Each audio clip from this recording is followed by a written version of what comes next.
And all pain and frustration and angst really is the gap between our expectations and reality. And so reality was, I didn't know if I was going to see my dad again. Reality was, I felt shame. Is this a right move for me to be making with where my dad's health was? Helping you design your roadmap to wholeness from the inside out.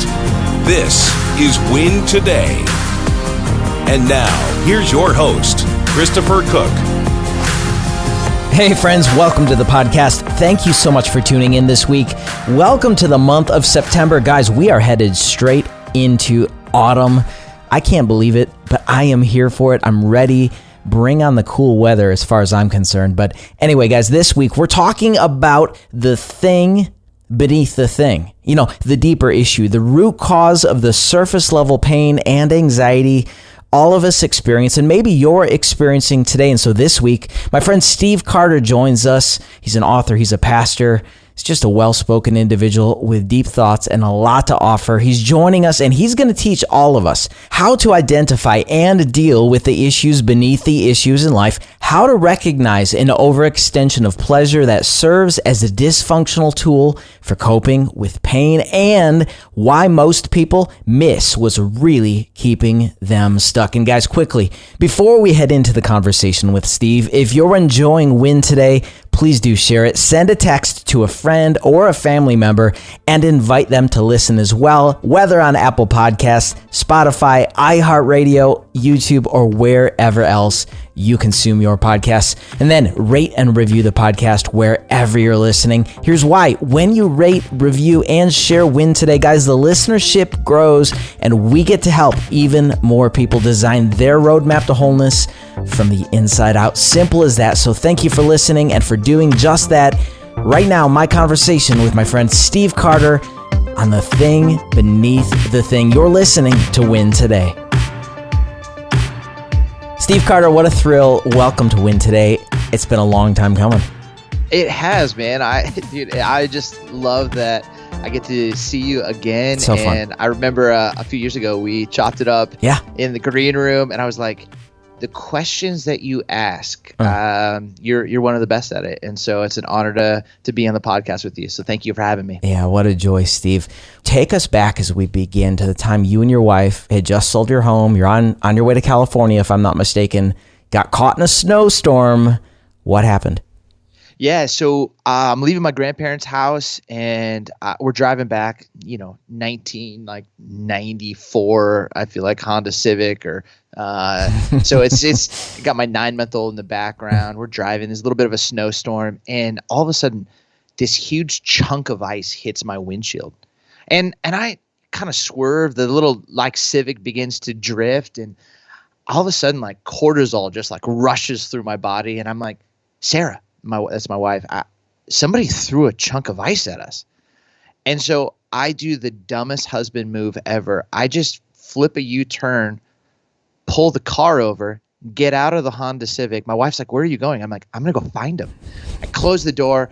I cross 2 lanes of traffic. I try to jump an embankment. I can't jump the embankment because it's filled with snow. I land, my pants are soaking wet, but I see people running off in the distance, and I'm screaming I'm going to find you. I'm making threats. I called 911.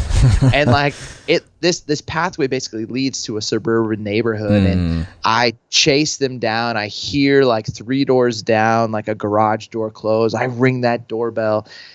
And an old grandfather kind of comes to the door, and I'm like, hey, and I'm out of breath, soaking wet pants. I'm like, hey, did someone just come in here through your garage? He's like, yeah, my grandson and his friend did. I'm like, oh yeah, can I have a conversation with them? He's like, sure. And the door opens, and it's these 2 6th graders, and they're like puppies, scared puppies. Oh yeah. And I just had this sense, in that moment, what's really going on, Steve? You left your 9-month-old and your wife on the side of the road, and you ran like a crazy person.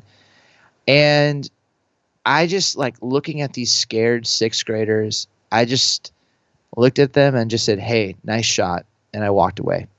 And as I was walking back, I just felt like as I started to process what was really going on was the people who were going to buy our house actually had backed out. My dad had leukemia. And it was the last time I was going to like see my grandparents. And I knew that we were moving to California and this was all supposed to work, sell house, like move to this place. And then I in a moment of absolute lack of trust and fear, these kids gave me a place for me to channel my negativity and my energy. And so because I didn't have the emotional health or the tools at that moment to go, I'm sad and scared that I live in Grand Rapids and I'm not sure that we're going to be able to sell our house in time and be able to process that like a healthy human. I realized like I didn't know what to do with it. And then this chunk of ice that hit my windshield gave me credence to release that and be a crazy person. And so it's like a moment of madness for me. And I called a mentor the next day and he just simply said, Steve, welcome to the thing beneath the thing, the relentless pursuit of getting after what's really going on. And I just, that phrase, the thing beneath the thing, just stuck. And it has been something that I have come back to again and again. Steve, what's really going on?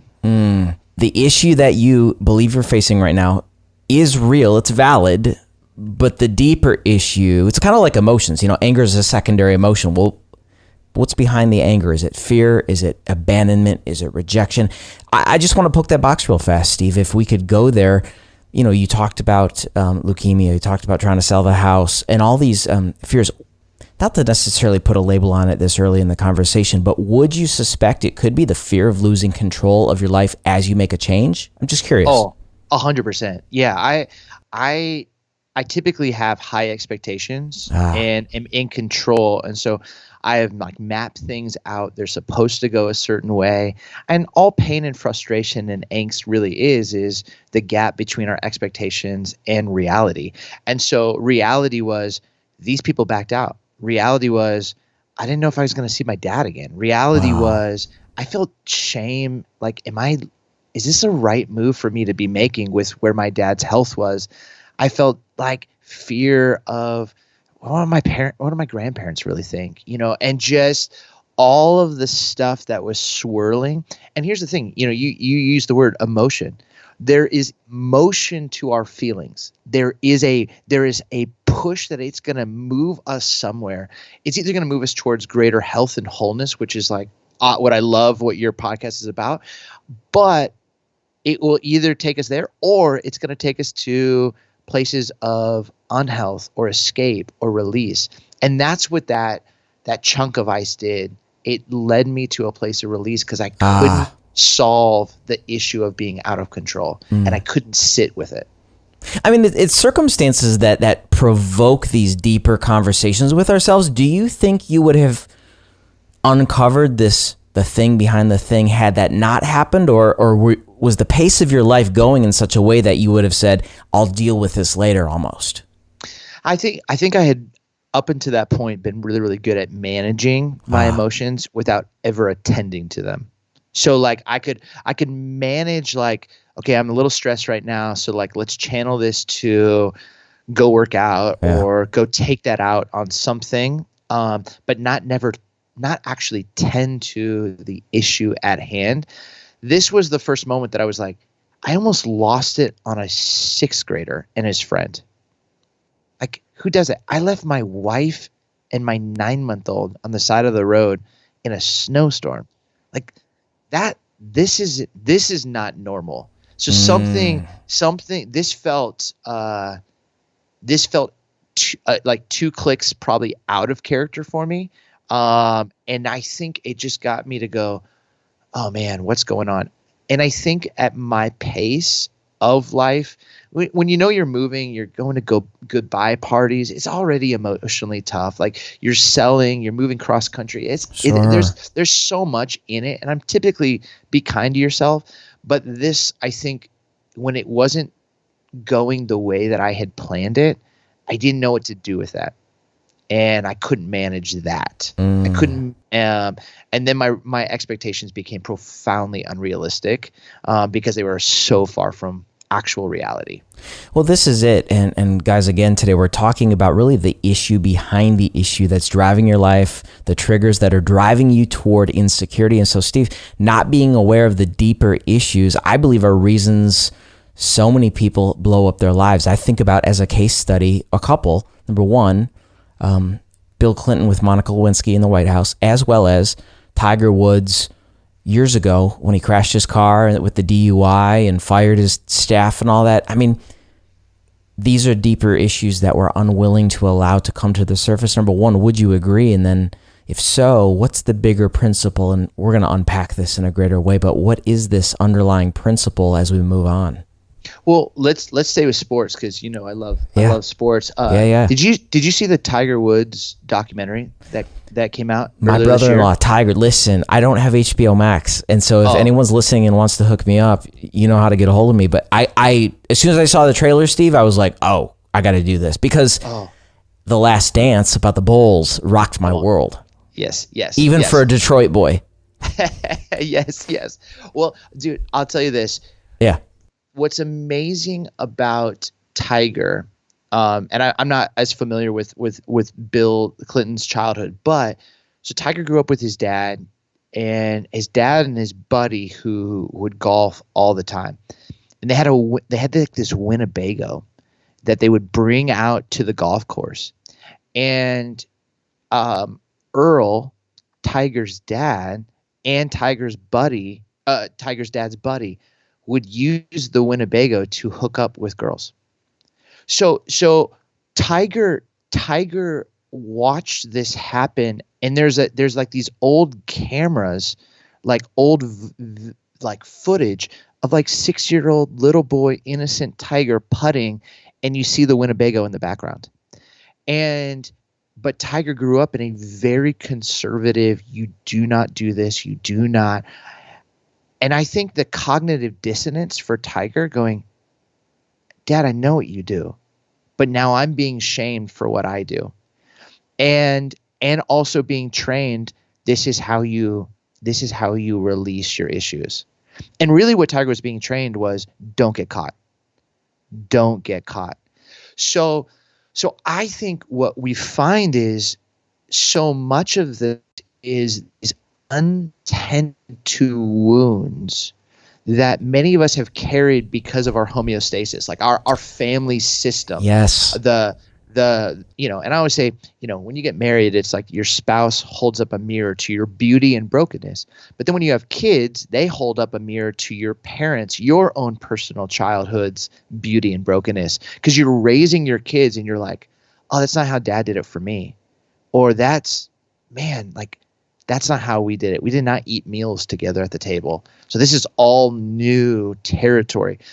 And I think for so many of us, we carry these stories from our childhood, for better and for worse, into every conversation we have, into every moment. And then when we get triggered, we often go back to those old tapes or those old experience as a means to cope or escape or release, or as our true north. And Tiger, when I saw that documentary and they interview his dad's friend, and the guy's like weeping, like Christopher, he's weeping. And he's like, I did not know what we were doing that he would pick up on. Like, so this guy was coming to the reality that like he was complicit in creating that internal Tiger that like was living from the flesh. So it's this piece that I think healthy people who are choosing wholeness have to be able to look with curiosity back to their childhood and go with a real sense of kindness and curiosity, not shame, but just go, oh man, this was my map that was given. And there's some parts that are really, really healthy and helpful for me to get from point A to B, but some parts are not so great. I'll say it like this. People ask me all the time. They're like, Steve, how do you know you're going to be a good parent? I'm like, I really don't. And then I remember just thinking about it once. I go, I think the only way I'll know I'm a good parent is if when my kids go to counseling, they go for different reasons than I go, which means like I have not passed down the unhealthy experiences that were true in my childhood, but I'm not trying to prevent them from going to counseling because I'm going to pass down something, but I just don't want it to be the generational brokenness that was given to me. Powerful. Folks, the subconscious tape, which is 1,000,000 times more powerful than your conscious mind, which is programmed from ages 0 to 7, is running the majority of your life. And therefore, as Steve just said, we have to deal with these deeper issues. And Steve, just to pull the thread through this case study, if you will, we just talked about Tiger Woods, but there's a young man in your book, Jared, with the Oreos. You want to talk about that a minute? I was really struck by that because I went, oh, here's another example of what happens when we try to deal with life and cope as an adult, dealing with surface level responses, when instead we go to this deeper issue. And for him, it was an Oreo cookie because of invalidation of his emotions. But take us there. Yeah, what I appreciate is like, I think it's easy to look at, Tiger, or it's easy to look at, pastors that have fallen. It's easy to look at, people who is celebrities. But I don't think that we're often give enough credence and awareness to just the simple tapes, like you just said, that, from 0 to 7 that we received. And I often will say kids are very perceptive. They're just often crappy interpreters of reality. So they perceive something, oh, mom and dad are fighting, but it's the story that they create based on that perception where they get themselves in trouble if they don't have a healthy guide. And so mom and dad are fighting. They must be getting a divorce, and they must be getting a divorce because of me. That's not it, but it's the story that they tell. Now, this guy, Jared, he like falls. He was telling me the story a while back, and it's like his earliest memory. And he falls, and with both hands, like as a 2-year-old, walking to his mom, and he just is looking for comfort. He's looking to be soothed. And his mom is reading the paper. She's got a cigarette in one hand, sitting at the table, reading the paper. And she looks down at her boy who's crying. He's the baby of the family. She's looking down, and you can kind of tell she's over it. She's over him, over the tears. And so she just reaches across the table and picks out America's favorite cookie and just hands it to him. And he just takes it. And then a few minutes later, comes back. And she hands him another one. And then a couple weeks later, he falls down again, or gets pushed by his sister or his older brother. He's crying, comes back to his mom, and mom hands him a cookie. And in his subconscious, this began a lifelong struggle with escaping the sadness or the pain or the struggles or daily stresses of our day by going to nurse and soothe with food. And if you looked at him, you would know, there's an unhealthy relationship with food, but you wouldn't think that this has caused a breakdown in relationships, but he would. He would say, hey, in moments of me protecting myself and struggling to be emotionally honest, I ran to the refrigerator. Instead of opening up and being vulnerable with another person, I ran to get another meal.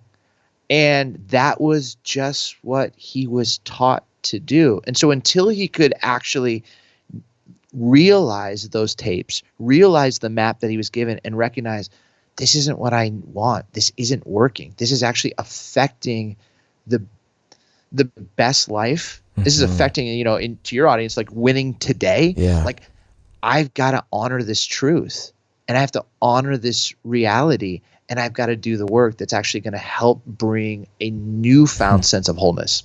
It's really good. In fact, I want to take what you just said and go right into the book. You wrote in the book, quote, "We have become functional yet disconnected, efficient and unaware. Our bodies carry both truth and lies. Every narrative we have ever been subjected to, it controls all of us until we honor its whole truth." Take us in, unpack that. What's the teaching point? Yeah, I mean, I think we're taught efficiency is king. We roll into our favorite, coffee joint, and we want it, we want it as quick as possible. And we basically have been trained to be efficient, robotic, like always on, going. And really, like, just the way that we live our life, we don't take and create the space to get after the deeper things. And so we don't have moments to kind of interrogate, maybe is the best word. Like, why do I keep running to porn? Or why do I keep running to Oreo? Why do I keep running to look for my validation? In the New Testament, Jesus has this amazing way at describing this when he talks about the Pharisees, and he says how, if the way that they serve people in public, or the way that they pray, or the way that they fast, he uses this profound phrase. He goes, "Oh, they've received their reward in full." And what he's saying is, hey, all they've wanted was this level of validation. All they've wanted was to get this. And even though they're doing something in my name, they got what they wanted. They wanted to be seen by others. So the way that my wife and I talk about it is, you do what you want to do. The question is, why did you want that? And when we're so efficient and so functional, we don't have the space or the time to ask ourselves. So case in point, Sure. I love to, in my sadness, to go buy something. It's the way that I often run to soothe. But I can't just go buy something because my wife's going to go, "Hey, why did you buy that?" She's smart. She's going to ask questions. So I, in my subconscious, know that. So what do I have to do? I got to create distance with my wife so that I can go do what I want to do, which is buy a new pair of sneakers, right? So if I ask myself, why did I create distance from my wife? Oh, man, because I wanted to do what I wanted to do. I wanted to escape and go buy something. And so we have all of these little pieces, and if we're not curious, but we're just trying to be efficient, we're not like humble, just trying to be functional. If we're not just in this posture of like learning, I got to get from point A to point B, I got to go do this, we're just going to keep repeating the old tapes, repeating the patterns, repeating the family brokenness, and we're going to miss out on that abundant life that the kingdom of God invites us into. I want to stay on this point of curiosity, Steve. You wrote in the book, you had this instance where you were dealing with a difficult coworker. You came home and you were talking to Sarah about it. And it was in that instance that you were talking about learning how to reframe difficult interactions with curiosity instead of frustration. Can you unpack this in a practical sense? So if people are listening or watching right now and saying, okay, Steve, I get this, but when I'm being triggered, when I'm in the moment, I don't necessarily know if I have the wherewithal to pause, to let my amygdala cool, to go, okay, I'm going to breathe, I'm going to be present. How do we do this practically in terms of curiosity? Yeah, great. So for context, I came home and there's a coworker frustrated, and I was looking for some backup for my wife. I explained what this guy does, and my wife just goes, "Isn't God so kind?" Not what I was looking for. I was looking for backup. And I'm like, "What do you mean he's kind? Like, this guy has been a punk." And she's like, "Hey, like, this person reminds you of someone who deeply wounded you. And God's so kind that he keeps bringing people into your life until you have the courage to honor its truth and honor the pain that this person brought forth." And all of a sudden I started to realize, man, when I get triggered, it's actually a gift, because it's pointing me to some place in my story that I have just not had the time, the space, the desire, the willingness, the courage to actually address. And so it started to shift to start to go, oh, that triggered me. I wonder what's going on there. I wonder why. I wonder what that has in my story. I wonder what happened. I wonder, and it just put me in a place to kind of get curious instead of like get frustrated that this person was preventing me from doing what I wanted to do, or it was out of my control. It became, oh man, God's so kind that he keeps bringing this kind of situation to the surface until I trust him enough and allow his grace to begin to make me whole and holy and spiritually healthy. And that shift was groundbreaking in my life. Like and so just a simple practice for me is, typically like once a week, and it's usually a Sunday night or a Monday morning. If you think of Proverbs 4:23, above all else, guard your heart, for everything flows from it. So that word guard in Hebrew is the word natsar, and it literally means you like protect at all costs what really, really matters. And I do this just little exercise. It takes me no more than 5 minutes, but I play it back. I play back the last 168 hours, and I think of a moment. I think of a time where, and there's often many, but I choose one or two, and I just go, man, where I got triggered and I reacted out of it. And I went somewhere with that energy, maybe to a place of hiding out, escaping the pain, or maybe to a place of insecurity where I create a false story about myself, or to a place of narrative where I create a false story about another. And I just play it out. I play it back. And I just kind of reflect on that. What was really going on? I was tired.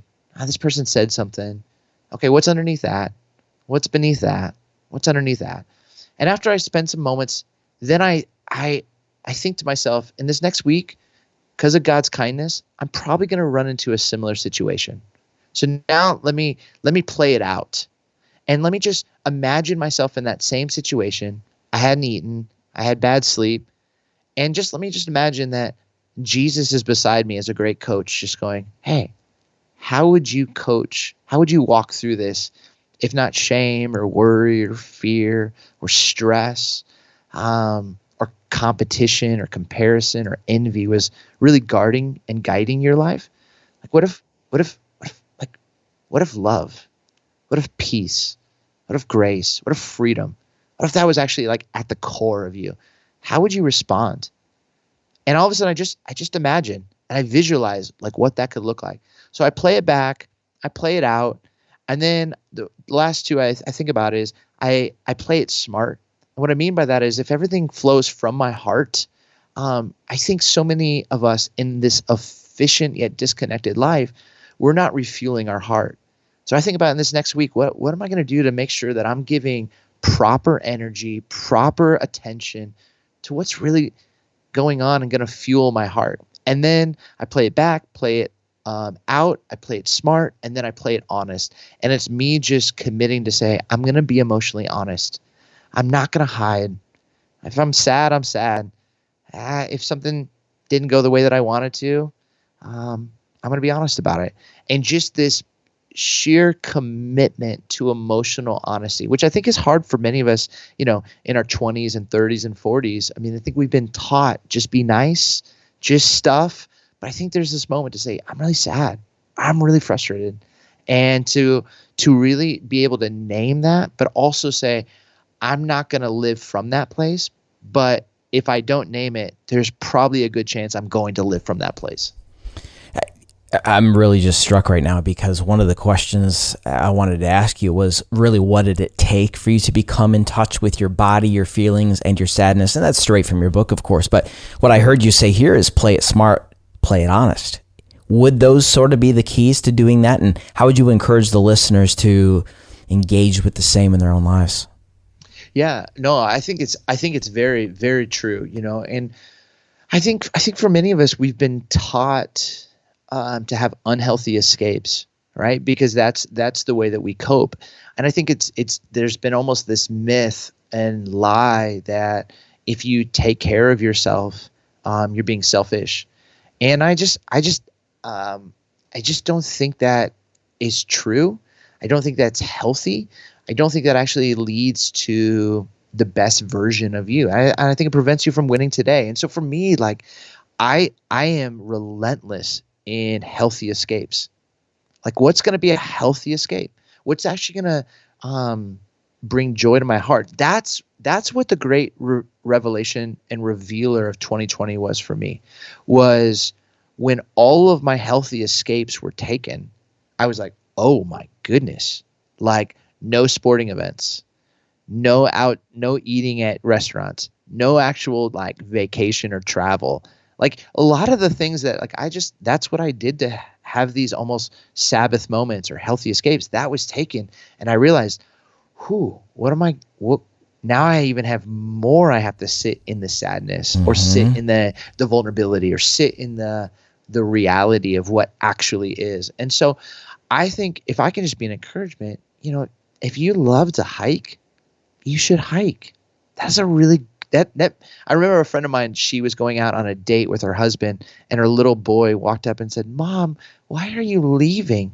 And she just got down on her knee and said, "Buddy, you want me to be a great mom, don't you?" And he said, "I do." And he said, "Well, for mom to be a great mom, she needs some great times with dad. And so we're going to go away for a couple of hours, and I promise you, tomorrow you're going to see the best version of me." And the little boy was like, "That's fantastic." And she left. And I think those are the pieces, like, where I think sometimes we feel shame about that. I think we just need to claim it and say, man, I'm better off when I work out in the morning. I'm better off when I've consented to say, you know what, like, I don't want to drink after 9 p.m. I don't sleep well. I don't, like, you just get to a point in your life where you're like, I have to consent to what is real, and I have to claim, like, what I feel, and I have to move in steps that are actually going to help me become the most whole version of who God intended me from the jump. How do we know then the difference between self-care and then maybe the same tool being used to numb our pain so we avoid it? Like the hiking example may not be the best example I can think of right now, but that is an exercise of self-care, but overextended when we're just doing those things to not deal with the issues of the heart, the thing behind the thing, the issue behind the issue. Like, Steve, how do we disseminate between, oh, this is actually life-giving self-care that fills me spirit, soul, body, versus this is a tool for numbing? Yeah, C.S. Lewis says that, all evil is just co-opted good. So we co-opt good all the time, right? So I can, sex was created to be good. We can co-opt it to become something that is just not what God intended, or money. We can co-opt money for our own good. We can co-opt power for our own good. So anything can be co-opted to become, in Tim Keller language, like a counterfeit God, like an idol. The way that I often think about it is this actually helping me get to a more humble, vulnerable, honest place? Or is this helping me hide or protect or preserve me from having to get to the thing beneath the thing? So for me, it's like this ought to be an invitation into the deeper streams. But if it is actually an escape from fresh water, an escape from just the path, then I have to get really curious, going, oh, I'm co-opting this. And I do that all the time, man. Like and here's the other thing. Nothing is 100% pure and 0% impure or not healthy. But you definitely know when it's 70-30. And, and I think every person has to negotiate and go, hey, if it drops below 15%, I'm probably using this to avoid some deeper experience. And I think that would just make me curious. Well, what is it that I'm afraid of? What is it that I don't trust God enough for? What is it that I'm really, really unsure that this might reveal or bring to the surface? Because here's the truth. The truth will always come out. And the truth will always be exposed.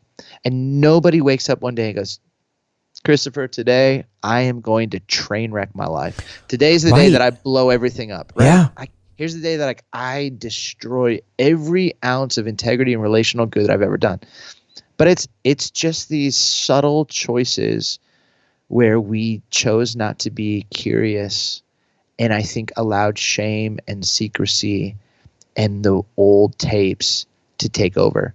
And it's through that I think we find ourselves running into kind of a little bit more until there's not enough that we can control or manage, and it's found out. So again, it's just something I think where you just got to be really, really honest and go, why am I doing this? What am I getting from it? Is it leading me to fresh water, or is it protecting me from what God actually wants to do? You know, as you're talking, Steve, I'm thinking of a picture of like a dam that would stop this fresh water. And I think in a lot of our lives, guys, I think it's self-protection and self-promotion. So if we think about these unmanaged issues of the heart, the ungrieved losses, the unmanaged disappointments of life, those become reflexive, Steve. And then I think the scariest part, and this is the story of my life, is the self-protection becomes so reflexive. We don't recognize it for what it really is. So we normalize dysfunction. But if we were to unravel this tapestry, so to speak, really it's a trust issue. It was for me. And you talked about this in the book. You said essentially that we have a hard time trusting God with our disappointment and sadness. Why? Yeah, I mean, I think for us, our mutual friend Sam Acho, Sam will often talk, about disappointment is when you are distracted from what you actually have, and you are focused on what you don't have. So there's something really, really powerful about that in that disappointment somehow like we get hijacked in our mind to not see or not believe that God is actually working for our best interests. And again, there's things that happen in life where you're like, that wasn't fair, or that was a sense of oppression, or that was unjust. Like, I'm not trying to minimize like when bad things actually happen. And I think it's just the state of the reality of our world. But when I think about from personal experiences of disappointment, there's moments where I have to step back and go, okay. Do I actually believe that I can be honest and human with this sadness, with the God of all creation, that he will hear it? Or do I actually believe that taking my disappointment and placing that on an Oreo cookie, or with a prostitute, or on buying something, or through opioids, like literally all you have to ask yourself, where am I placing that energy? And again, that's for many of us, that's what we do. And then what we do is just like in the book of Exodus, when Moses is up in the mountain and the people are filled with a sense of worry, like, is he coming back down? Like, is God mad at us? And what do? They all that anxiety, they don't know how to sit with it, and that worry and that fear. And then they go, give me all the gold and let's build something. And they make this idol, and they take all of that they're feeling and place it on something else. And that's, if we don't actually bring that to the foot of the cross, or we don't trust that God is with us and for us and that can bring that there, we're going to place it somewhere. And I think that's where every person has to really wrestle with. If you're going to win today, when you get triggered, where do you place that negative energy? Where do you go to soothe? Where do you go to escape? What stories do you create about yourself? I'm not good enough. I'm not just, I got nothing to offer. I should be better. I should be more like her. And all of it, you place it on the doorstep of insecurity, or you have to create such a divide between you and them. And you're like, it's all those people. 100%. And that's what we saw. You see, like, all of a sudden, there's the woman who was walking in Central Park, and, someone asks her to put, her dog on a leash, and is a bird watcher, like super peaceful guy. And she just starts making these threats. And all of a sudden a narrative is created, and she says things that I just want to believe, and I'm choosing to believe this, like that's not how she really is.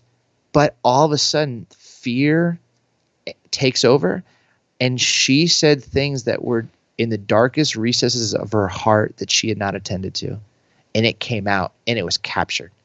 And again, I think to all of us, like, if we don't address this, it's the stuff that like can actually prevent us from having the level of influence or having the integrity or finishing the race or becoming the healthy and whole humans, parents, leaders, friends, spouses that we so long and desire to be. And I actually believe it's possible. For any of you listening, I believe it's possible. It's the work that Christopher is doing. It's like listening and leaning in. It's possible. And then I think that's what God offers us. But we have to be willing to step in.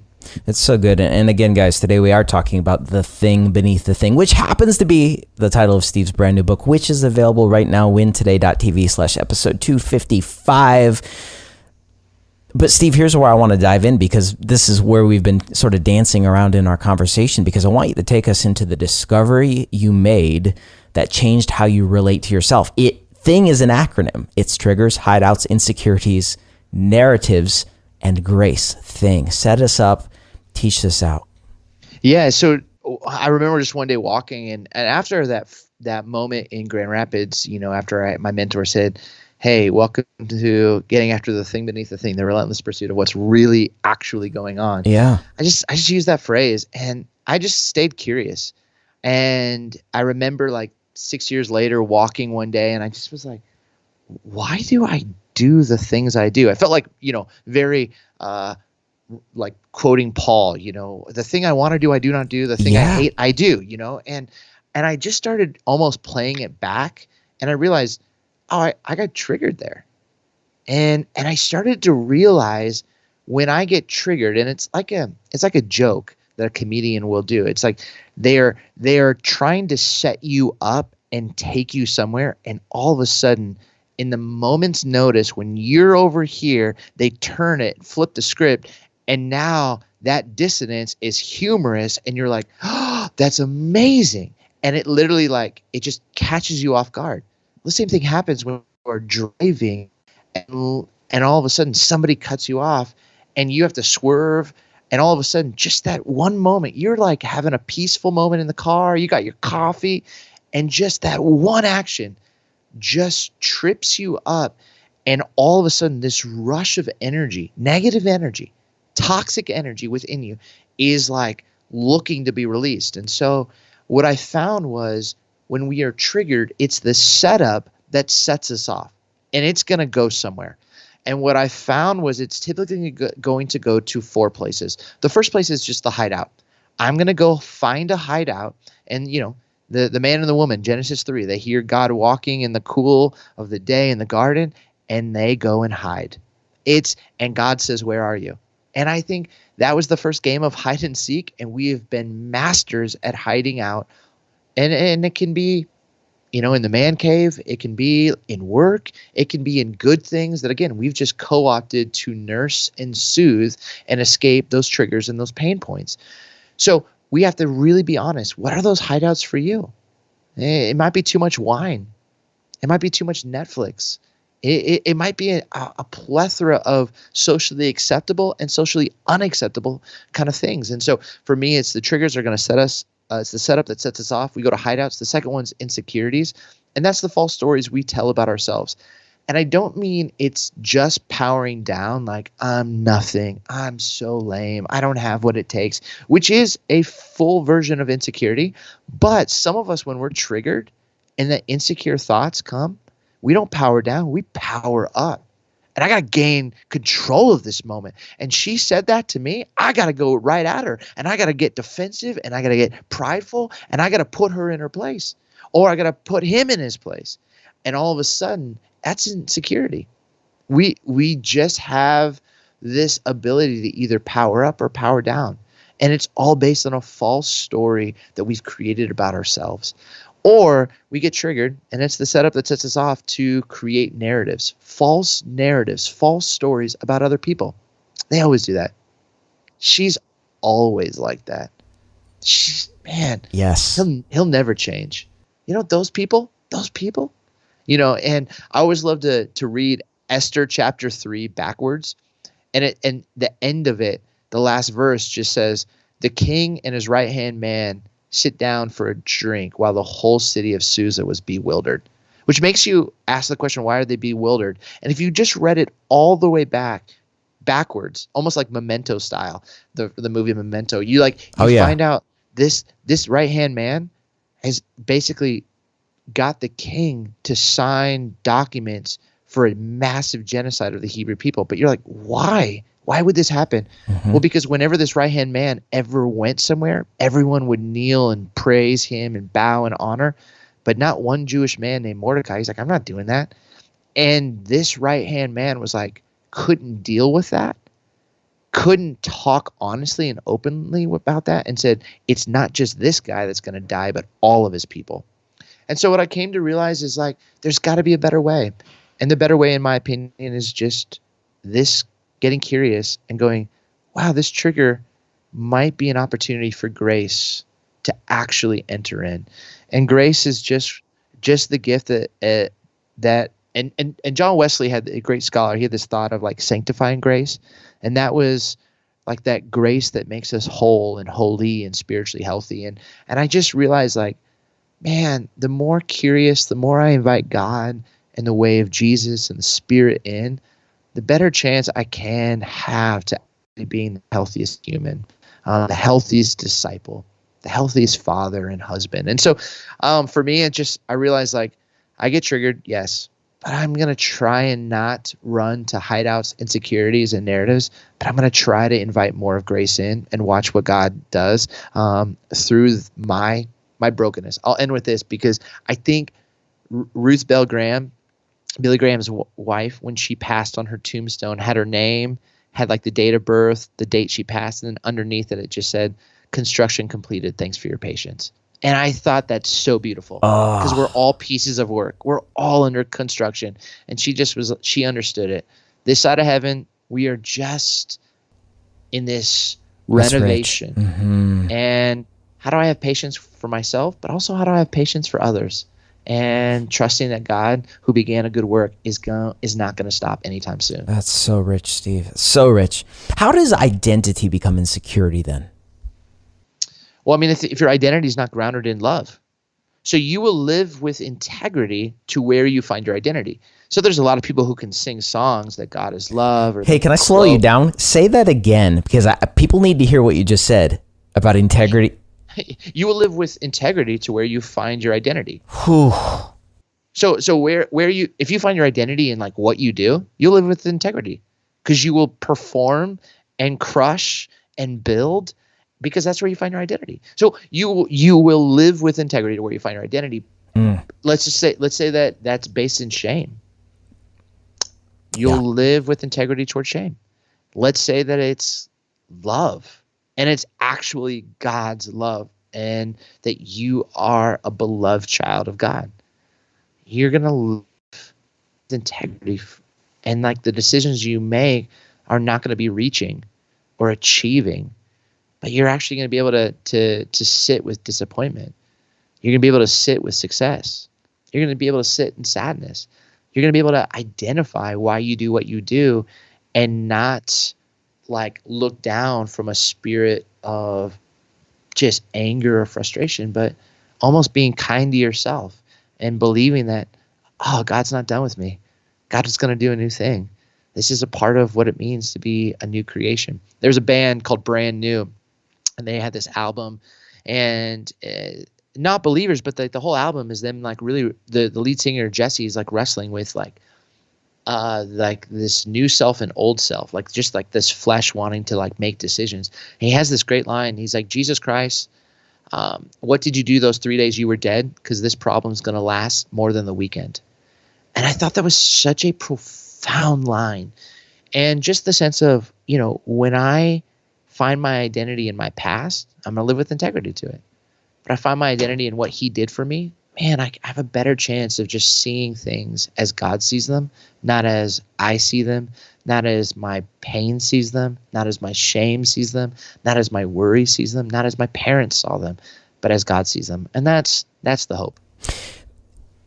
There's something that fits so neatly into this, and it is envy. It is a scarcity mindset. And this comes back, guys, to the issue of placed identity. Steve, how so? Like, How does the envy and the scarcity play into this? Yeah. So envy really is, it's almost like cousins with coveting and jealousy. Biblical jealousy is like you can only be jealous for what actually belongs to you. So like I can be jealous for my wife's time because she belongs to me. She can be jealous for my attention because I belong to her. That's what marriage is. God can be jealous for his kids because we belong to him. The problem is we often use jealousy like, oh, I'm jealous for what you have, Christopher. I can't be jealous for that because we don't belong to each other. I can covet what you have. I can desire what you have. And coveting obviously is one of the 10 commandments. Don't cover your neighbor's ox or what this person has, what this person has. But what I think is fascinating, deeply, deeply fascinating, is envy. Envy, like the writers would say, like it'll rot your bones. Envy was like one of the cardinal sins because it's actually, the thought was that there was only a theory of limited good. So if you had received blessing, then you were taking blessing that could be potentially mine. So I didn't covet it. It wasn't I just wanted what you had. It was, I want what you have, but I don't want you to have it. And the only way that I can ensure that you don't have it is if something bad happens to you. So scarcity and this theory of limited good created this whole thing of envy, or what you'll see in Middle Eastern cultures known as the evil eye. And basically it was like the stank eye, like where people would like look with like, and they would just almost like put all of that negativity, like, I want that person to die. I want that person to suffer, because then it would release all of the potential good that maybe I could then get it. This is why a prophet wasn't welcome in his own hometown, because they had this blessing and favor from God, and people were like, we don't want you to have that, because if you have it, that's less for us. In the most like breakfast diner way, if you ever went out with your parents for like, pancakes, and you ordered orange juice, and then it was like the smallest cup, and you drank it really quickly, and you're like, can I get a refill? And they're like, it's like $3.99. There's no free refills. That's what envy does. You don't think that there's free refills. But when you begin to recognize in grace, there's so much to go around. We don't have to live with this theory of limited good. Like God's fundamental desire is for our benefit and blessing and for goodness to reign supreme. And so when I live with that, I can look at you and go, dude, when today this podcast isn't a threat to me and what I'm building, it's a gift. It's a gift to the kingdom. I want you to soar. You're not a threat. You're a brother. Like you and it just changes the perspective. But too often we have these threats, but envy is like underneath the surface. So I can put a nice face on, and I can publicly on Instagram go, so happy for your book. But internally I can be like, he's taking, and people are giving him validation, and it should be mine. And it's just that theory of limited good. And I promise you, it will rob your spiritual soul, because gratitude, goodness, just become far, far, far from your life. And it's hard to grow when that's not near the center. I mean, Steve, we could have a 2-hour conversation on the last 2 minutes of what you just said, which I think is so powerful. And folks, I want to say this to you. Outside of a healthy identity is orphan thinking and orphan living. And Steve, I think about the story of Mephibosheth, 2 Samuel 9. He's crippled in Lodabar, the land of desolation, and has a birthright to the king's table. But how many of us are living in our proverbial Lodabar because we see what God has on someone's life and we're missing the very grace for which we've been created? And that in and itself is a trap. In fact, I'll just say this real fast. Proverbs 14:30, you tipped your hat to it. A calm and undisturbed mind and heart is the life and health of the body, but envy Jealousy and wrath, the Bible says, are like rottenness of the bones. Steve, this is spirit, soul, body. This is a big deal because the implications of what you just said, it's not like we're going to lose sleep at night. It's going to cause chaos in our body. Yep. It's so true. It is going to, and again, what they're finding about how this stuff affects our body. Mm-hmm. I mean, and again, it's only going to get more and more honest and more real and more data rich. But this is affecting our mental well-being. This is affecting our physical well-being. This is affecting our spiritual well-being. And so again, until we actually can get to it and say, oh man, why am I choosing to see that? Why? And what the crazy thing about envy is, it feels like it's not fair. It feels like it's not fair that person seems to have an easier life than me. Oh, Steve. But really underneath that though is, God, you're not fair to me. You're not being fair to me. And I think that's the piece that when I really sit with people, it just feels easier. And I don't know if you ever had this moment like where you like someone just can make it seem like their life is just, I mean, incredible. And then all of a sudden, like you realize like what's really going on in their life. And you sit there and you're like, oh, like that was the thing I think about COVID. It was like COVID didn't just affect one group of people. I mean, it affected everybody. And so I think what we have to realize is, just because what you see on social media, just because what you see on what someone chooses to post, just what you see and how someone might make it seem effortless or easy, or they can answer a question well on a podcast, like there's always more going on. They're all in process. And so instead of like worrying about what's in another neighbor's yard, let's just stay committed to what's going on in mine. You know, like what's happening in my eye? What's the plank in my eye? What's the leaves in my yard that need to be raked up? And the more I can just be in tune to that, wrestle with the deeper questions in me, I think the better human I'm going to be for my neighbor and also for the people who live under the same roof with me.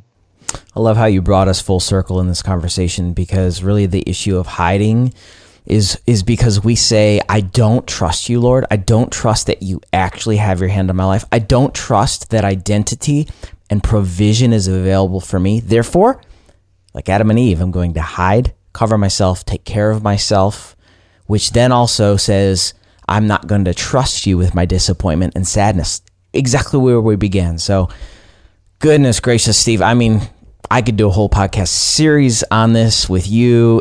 Guys, the book, The Thing Beneath the Thing, what's hidden inside and what God helps us do about it. Steve Carter, wintoday.tv/episode 255. Steve, anything else you want to cover today? Anything else we haven't talked about? The floor is yours. I want to make sure you get your heart out on this episode. Well, hey, just first off, thank you so much. And, I really appreciate the questions that you ask. And so I feel like just if I was going to say anything is for those that are listening, hey, you can trust Christopher. He's a good man, and the questions he asks, and you should write something because you've got a lot of great thoughts. I mean, I love like just from that backroom conversation and just some of the stuff that you've been pressing into. I'm just grateful, and I'm just praying that for each of us, like we can choose to live with more grace and peace, because hideouts, insecurities, and narratives that are unhealthy aren't going to help us win today. And so may grace, may peace fill you and allow you to be who you need to be today. What a joy. What a joy. Steve, how can people stay connected to you? Oh, yeah. On Instagram, Twitter, at Steve Ryan Carter. And stevecarter.org is another great spot. We'll do exactly that. Steve, thanks for being here, my friend. Awesome. Thanks so much, brother. Grace and peace, my friend. wintoday.tv/episode 255. Guys, right now, please go get a copy of Steve's brand new book, The Thing Beneath the Thing. I know it's going to add a ton of value to your life. And so will next week's conversation, because next week, right here on the podcast, we're teaching you how to win the interview, land the job, and crush your career with Deanne Turner. She's a former Chick-fil-A executive. She created the culture. She ran the play. My pleasure. Yeah, that was her. Here's a preview of next week's conversation. But you'll interview with people who aren't very good at this. And that's okay. If you know the style of interviewing that will help them get the most information, doesn't matter what the question is, you give them a behavioral type answer. So when they ask you a yes or no question, you can answer the yes, but then say, let me give you an example. Let me tell you a story about when I did this. So that you're giving them information they don't even know they're asking for. Because when they finish your interview, they're going to go to a debrief with some other people that are making the decision. And when they show up to that debrief, all of a sudden, you've given them all the evidence to select you.